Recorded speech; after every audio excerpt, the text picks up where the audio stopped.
Yine dostlar maksimal yağdaydı yüklerimizi boşalttık yani maşına boşalttık. Niçin derse biraz yengilleştik. Alıp bu maşın vakti yengilleştirdik dedik yüklerimizi. Bundan bakına Ruhu Belent'ten daş olsa yani daş olsun şehre varmalı bize.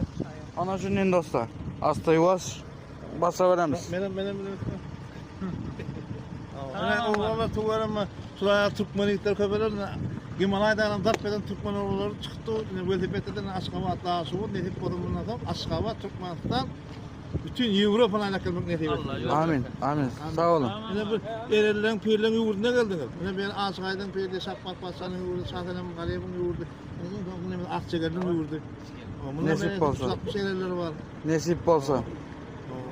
Tamam da ta vardım bundan böyle. Nasip olsa. Biz erellen pirlen yurduna geldiniz. Allah'ın bir yanında bir erellen pirlen yaram oldu. Sağ olun. Yolunda